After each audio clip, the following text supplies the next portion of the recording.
Intégration dans les écoles de la gendarmerie nationale et réseau d'escrocs démantelés à Daloa. Des voix tremblantes, des promesses en or et des sommes astronomiques échangées. Le business de l'escroquerie visant l'intégration à la gendarmerie nationale a pris fin pour 6 individus. Selon nos confrères de la nouvelle chaîne ivoirienne NCI, dans l'édition du journal du 23 juin 2025, c'est à Daloa, au cœur de la Côte d'Ivoire, que les gendarmes ont mis un terme et un réseau d'arnaqueurs pris la main dans le sac, laissant derrière eux des victimes dupées par de fausses promesses. Les responsables, 2 hommes, l'un prétendant être un adjudant-chef et formateur à l'école Torogué, l'autre directeur d'une école haïtienne. Le premier promettait des places en échange de fausses sommes, tandis que son complice se faisait passer pour une victime, gonflait les prix jusqu'à atteindre 1 million de francs. Les 2 complices, plus discrets dans leur rôle, étaient les démarcheurs du réseau, venus conclure l'affaire à Daloa avant d'être interpellés. Les voix de ces derniers résonnent encore sur les ondes, dévoilant l'envers du décor. Écoutons-les. Je me suis fait passer pour un agent de Torogué. Le monsieur, je l'ai appelé. Je lui ai parlé d'une somme de 500 000. Lui aussi, à son tour, il a appelé les gens et ils ont dit c'est 1 million, 1 million. Moi, c'est 500 000 que je lui ai dit. Il s'est présenté à moi comme étant adjudant de la gendarmerie, formateur. Il dit on a envoyé 120 élèves de la gendarmerie. Donc, mon capitaine, on lui a donné 3 places. C'est-à-dire le capitaine même qui dit à l'école, il dit oui. Je vais me donner 2 temps, mais comme tu es mon ami, moi j'ai dit au capitaine, quand il me donne 2 places. L'autre place, je vais donner ça à quelqu'un. Parce qu'il y a un déficit 120. On va les remplacer rapidement. C'est mon capitaine, même je suis avec lui. Mais comme je ne peux pas le passer, il n'y a pas de problème. En quoi c'est le capitaine qui demande. Comme c'est le capitaine et que c'est le bras droit du capitaine, il n'y a pas de problème. C'est comme ça que j'ai saisi mon frère. Ça, on a mis un conseil, il sait qu'on ne paye pas. Mais il dit, c'est pour remplacer.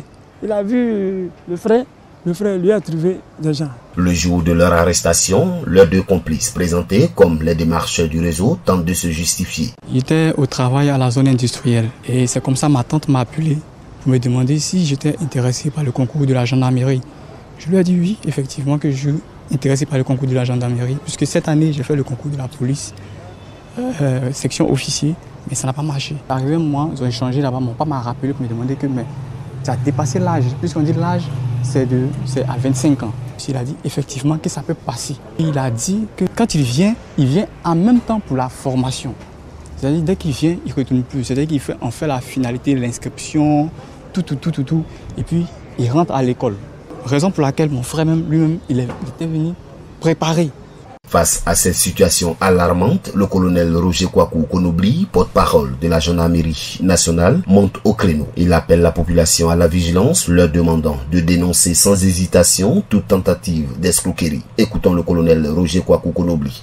L'intégration au sein de la gendarmerie nationale se fait par voie de concours. Le concours fait l'objet d'une communication abondante chaque année à travers des canaux officiels. Toute information ne provenant pas de ces canaux est donc à ne pas considérer. Il y a des personnes véreuses qui s'adonnent à de l'escroquerie sur les populations en promettant des places. Il est donc important de demander aux populations de saisir la gendarmerie nationale lorsque tout individu essaie de les arnaquer sur la question du concours d'entrée au sein des écoles de la gendarmerie nationale. Les 6 individus impliqués dans cette affaire de fraude seront bientôt jugés et risquent des peines de prison ainsi que des amendes pour avoir terni l'image d'une institution d'élite. Ce message fort rappelle que toutes les arnaques ont des conséquences, même lorsqu'elles touchent l'une des forces de sécurité les plus respectées du pays. APRA, Agence Presse, Radio et Audio.